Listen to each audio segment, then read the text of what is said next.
Hi, I'm Martin Jarvis, and once again I want to welcome you to another perspective. Today we're going to talk about depression. Depression may not be yours, although you're experiencing it. Unpacking inherited pain. Interesting, huh? I think today we'll find in our society, in our world, and particularly in our nation, that folks are just mad, okay? But I think as we begin to look at the mad part and begin to go to the root of mad, we find on the first level there's unhappiness. Okay? But if we keep digging, we'll find unfulfillment. We'll find situations in our lives that we can't deal with, failure. And so it's a lot easier, I guess a lot less challenging to be mad. And with politics in our nation, we find so many people are mad on either side all the time. No matter who wins the presidential election, half the people are going to be mad. But usually what gets that man or woman elected is the anger and the negativity that they stirred up, they fomented in their base. So there's anger. So then when they step into office, then you got the rest of the population that have issues with that particular representative. They're mad. See it from the presidency all the way down to every level of politics, in our nation. People are mad. So we want to look at that today. We want to understand why we're mad, because mad is not a good place to be. Mad is an attitude that does take years off of our lives. These are negative emotions that we really don't want to be a part of. Okay? It's so easy to get sucked into somebody else's issues, somebody else's anger. And politics is like a perfect example, because you have folks that have aspirations of power, and they realize, and historically, that the best way to get elected is to have people unified in a common anger and a common negativity, and so you see that's what they foment. So you see one particular party, you talk about people getting free tax of our tax dollar money. And on the other side, bleeding heart saying they don't care about folks who are suffering. So then you have both sides here that are fomenting the negativity within their particular base. And we buy into it. And I was noticing something very interesting recently. I was watching one of these news talk shows, and it was a political talk show. And they were interviewing this particular representative about a very important issue that's on his heart, that's hurting Americans. But then so he's passionately giving his plea, to the interviewer and to the audience. But it wasn't maybe 5 minutes later, he's just laughing about something that's unrelated, but recognizing that his ire is simply strategically focused for a particular moment. I know if there was an issue that was very important to me, a situation that was, dear to my heart, and I couldn't sleep, I couldn't live with it being this way, and I was trying desperately to make things change. I couldn't be involved in idle banter and jokes and laughing until that situation is resolved, okay?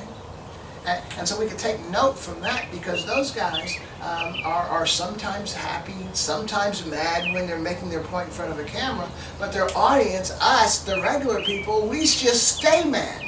And then we buy paraphernalia that reminds us how mad we are, and we just stay mad for years and years and years. And so I'm just suggesting that we just need to step back and look at our lives and begin to challenge ourselves, why am I so mad? And why am I so easily led astray into somebody else's issue? And if we look deep enough, we might find something. Now I think sometimes these issues that we are subject to run so deep generationally in our family lines that we may never really be able to pinpoint exactly what it is, what the source of it is, but we can address it. And what I want to suggest to you is, as far back as we can go, is probably our parents, okay? And I stand by this. I've had discussions with folks, whose fault is it? Is it this person's fault? Is that person comes to a certain age, he's responsible for his actions and all this stuff? I understand that. But I did 17 years motivating and mentoring kids in the juvenile justice system. 17 years. I missed 4 weeks in 17 years. I felt it was so important, and I was just drawn there. That's why I couldn't miss. I just had to be there to try to help, to try to share, to try to give some insight. Because my life has been relatively good. I've had self-inflicted issues in my life, maybe for a 10-year period after I joined the military at age 17. But other than that, I came to a point to realize that my issues were self-inflicted, okay? But then I can look deeper and recognize the relationship that my issues had with the family that I came from. And I think that's where we need to focus, okay? So as a parent, we have a tremendous responsibility. And as children of parents, our parents had a tremendous responsibility.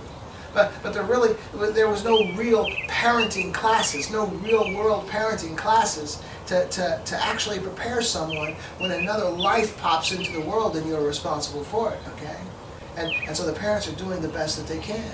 But see, as these generational issues are passed down generationally, the parents are dealing with their own generational issues. And the problem with these generational issues that are affecting our way of life and our actions and our responses to and how we deal with situations, they're not obvious to us. We just think this is just who I am and this is how I operate, okay?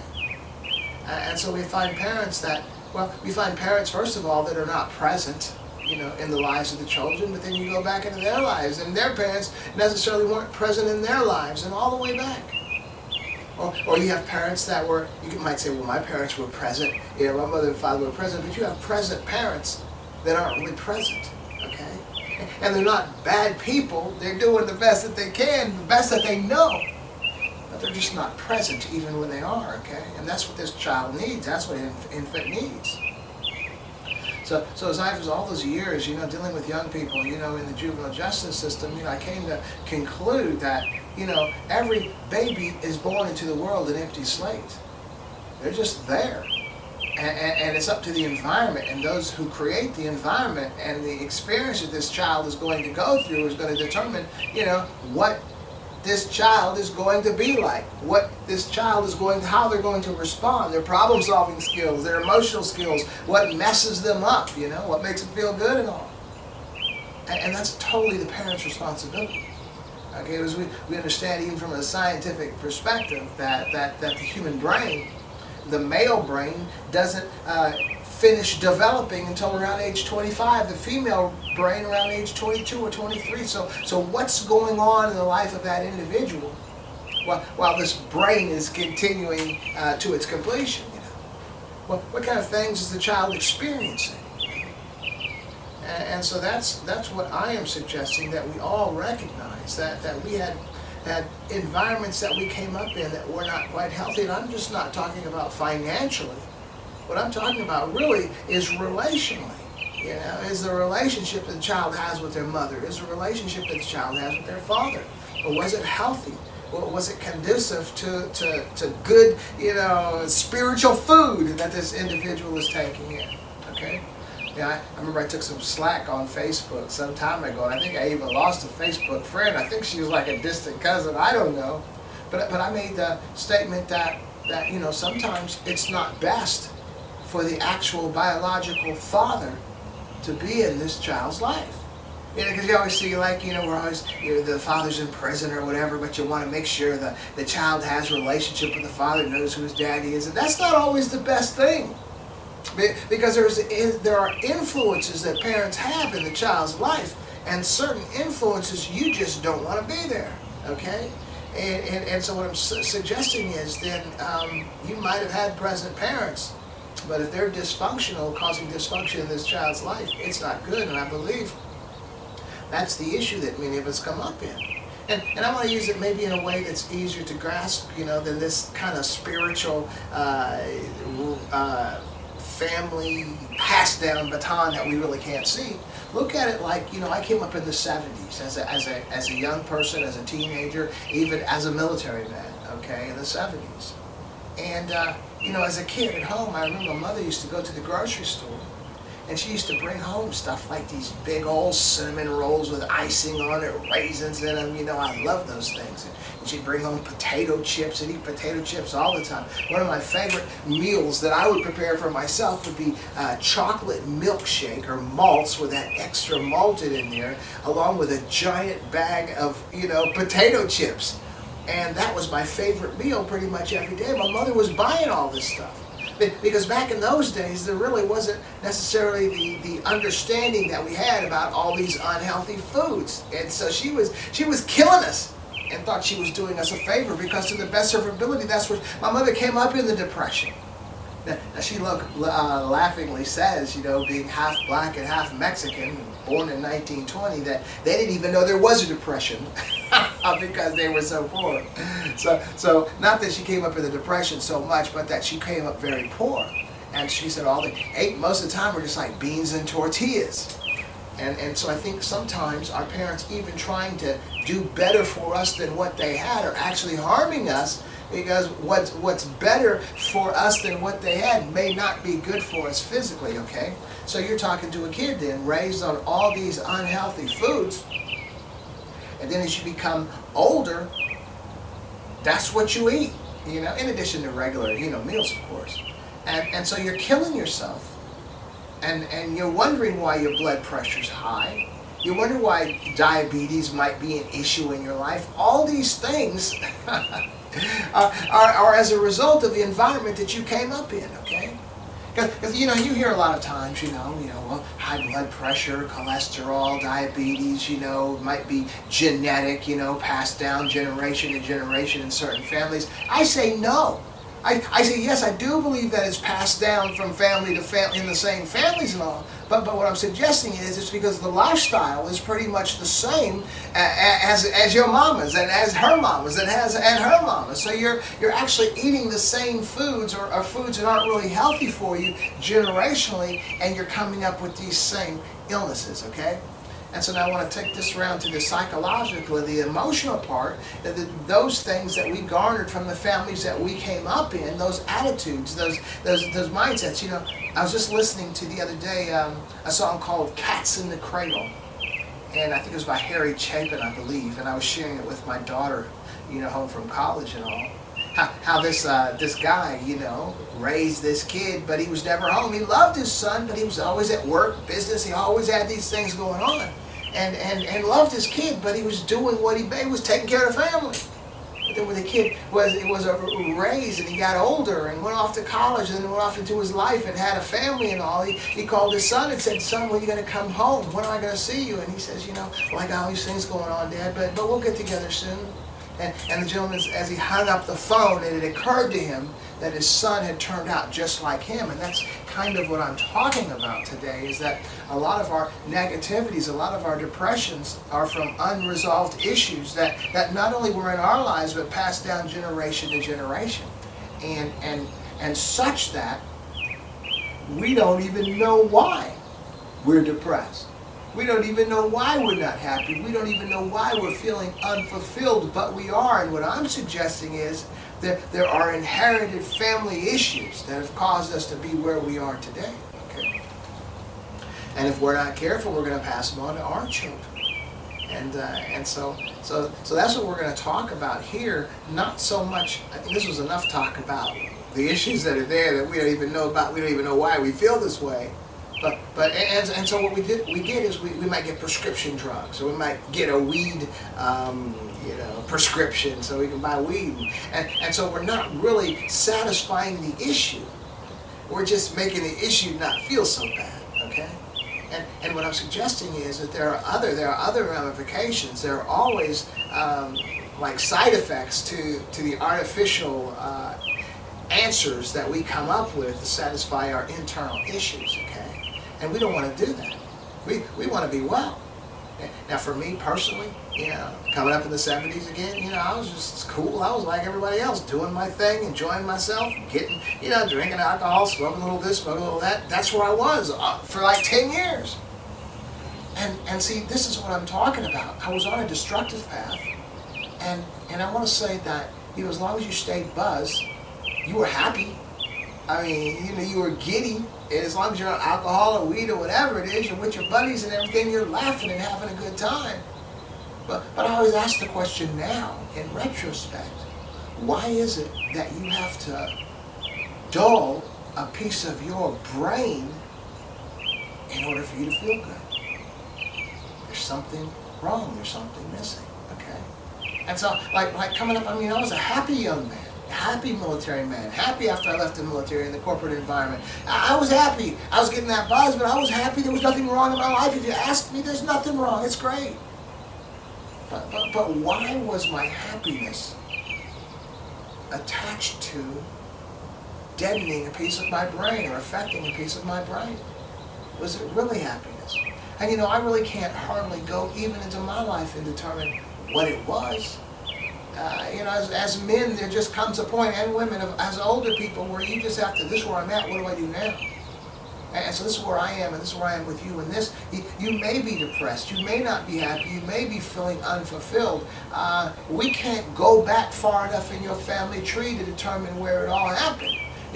For a lot of folks that might be have Italian or certain blood in them, or it might be Rikers Island from there, to here. From black people, it might be from slavery. From brown people, it may be some of the issues coming over the border and some of the suffering and some of the real reasons why the nations were unstable and all.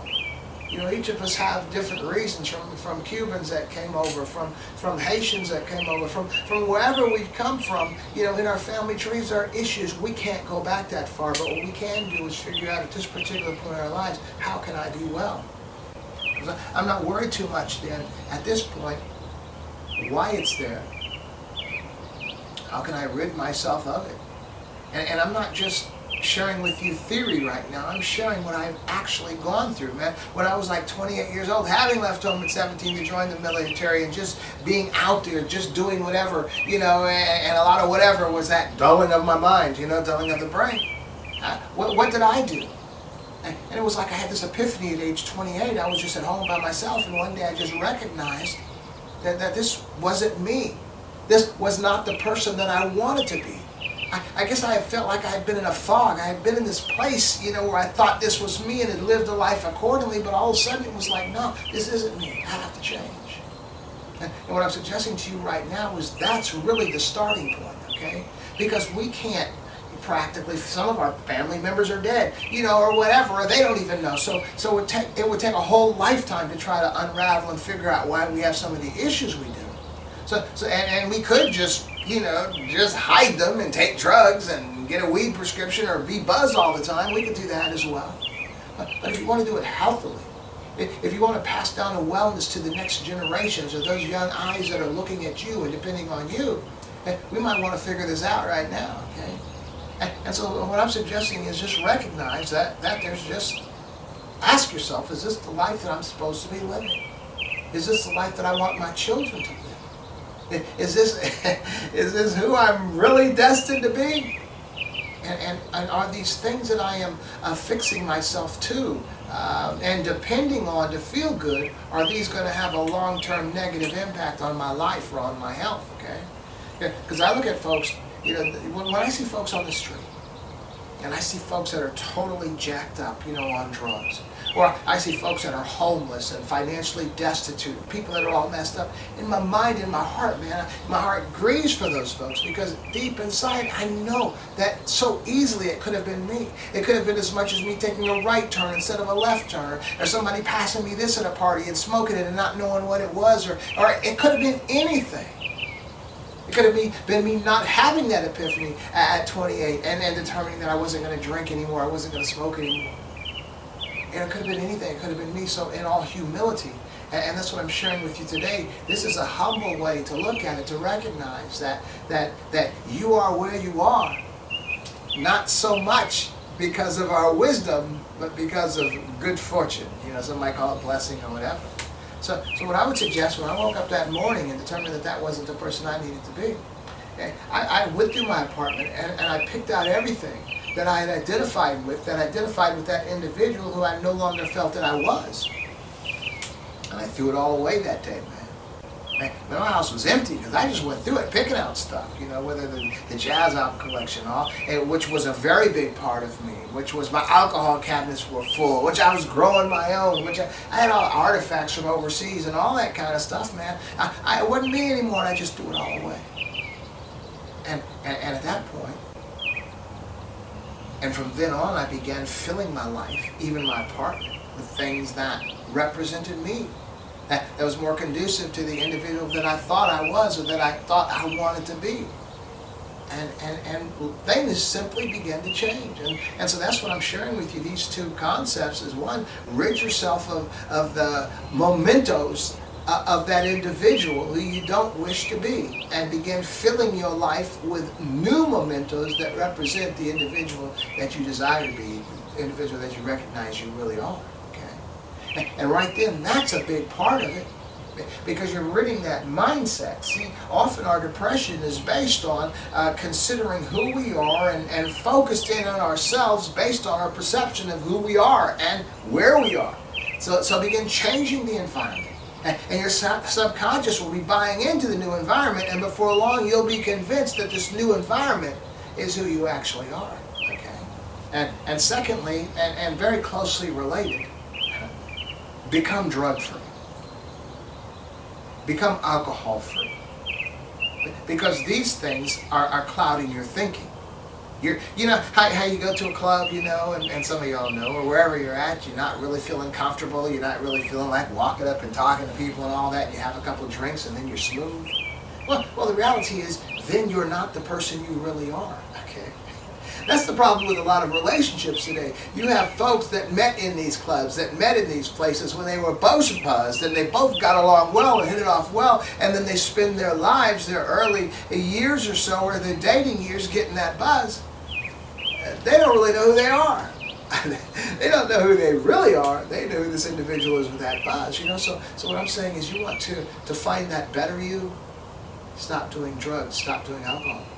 And begin tending to yourself. Begin tending to your life. Begin taking care of yourself. See, when folks get depressed often, they don't take care of themselves. Not really. I mean, they might work out, but that's just an aspect. But they don't really take care of themselves, because they're spending most of their time trying to affix themselves to something that's going to make them feel better. And that's where the drugs and the alcohol come in. And not eating right. And a lot of times not exercising, just because you don't have time to exercise if you're forever getting that buzz and not doing the things you're supposed to be doing. So begin tending to yourself. And your mind is going to be clear, your body is going to get healthy, and your thinking is going to improve. You're going to find initially even a lot of that depression was attached to the lifestyle you were living that was as a result of the depression. Sort of like you hear like ladies, maybe an overweight lady that wants to lose weight, but then she gets depressed and she starts eating ice cream and eating and eating and eating, and then she looks in the mirror and she's depressed on what she looks like, so then she starts eating more and eating more. So there's a never-ending cycle that she just can't jump off of because she's depressed. That's why she's eating, and the result of her eating is making her more depressed. The more depressed, she eats more and she can't get off of that. That's how we are in life. Sometimes it's not as pronounced, it's not as obvious, because it's not the eating thing, so we're not obviously overweight and seeing that every day. And the worst, I guess, times of the depression is when the depression hits and you can't see it. And you're just doing what it takes to make you happy, popping pills, smoking weed, drinking alcohol, but you're not really dealing with that real issue. So the first step is to first rid yourself of those mementos. Begin replacing those old mementos with new mementos that reference and identify who you wish to be, who you want to identify with. Stop doing drugs, stop doing alcohol, begin eating healthy, and start exercising, man. Your life is going to change probably 85% just doing those things. And making sure that you are sober-minded. And when you're sober-minded, a lot of times some of that depression goes away. Man, I seen people, I used to be in the clubs all the time. I've seen people in the clubs. It's like when they start drinking so they can feel good. But then their depression becomes even exaggerated as the drunker they get. They start crying or just acting all crazy and everything, become drug free, become alcohol free, and just go from there. As long as we're talking about ridding yourself of things and putting new things in your life, and drug free and alcohol free and eating right and exercising, we still need to recognize that whatever our depression is, whatever our unsatisfied feeling is, it's all within us, okay? Although we are affecting the outward environment that we live in, that our subconscious can start buying into, this is who I am, we still need to recognize these issues are in our minds, okay? And that's what we're dealing with, okay? And so we have to logically recognize that our minds, our subconscious, however you want, is illogical. We have to logically recognize that we are illogically processing the things that we've been through and coming up with this unhappiness, this negative conclusion. Okay, deal with that. Always recognize, so you can deal with it. You can begin to talk to yourself and make sure you understand that this is just in your mind. Look, I'll give you another example. I did used to drink a lot, and I was that guy.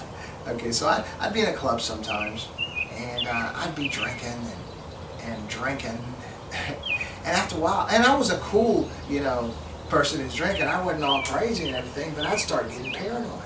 I'd start thinking, especially if I was there by myself, and I'd start thinking, I wonder what I look like. Do I just look crazy to all these people? Because I am tore up right now. And you know what I'd do?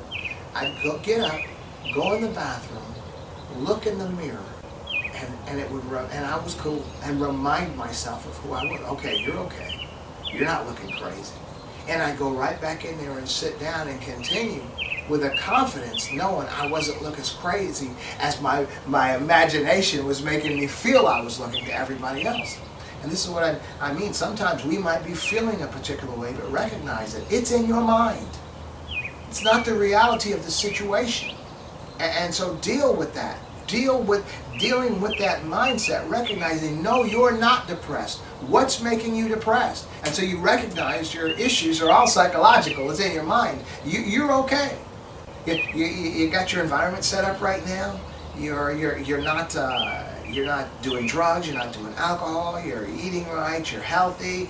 But this negativity keeps trying to creep into your mind. Don't let it. It's just in your mind. Recognize it. If you have to go look in the mirror and just look at yourself for about a half hour and just remember how together you are. And if you need to, cut your hair. Shave. Whatever you need to do. Make sure you're looking right when you're looking at yourself. And if you see something needs corrected, correct it. But all those negative feelings, it's all inside your head. It's not real. Okay? Realize that. Even if it takes just looking at yourself in the mirror and remembering. Why are you depressed? Why are you unhappy? No reason at all. I got it going on. Now, that was very important. Now, this is going to be the toughest part. It is ridding your life of toxic relationships. Because often, let's see, crazy draws crazy, okay? What you're going to see is that a lot of times the issues that you have, you're drawn toward people who have similar issues, okay? And so you got to make sure that when you're coming to your senses, if this individual isn't trying to come to their senses as well, this is going to be a very detriment to you finding your wellness, because they're going to keep dragging you in. You're going to have to get rid of them. I know when I came to this epiphany, man, my best friend in the world came to my house and said, hey man, let's smoke this joint. I'm like, I can't.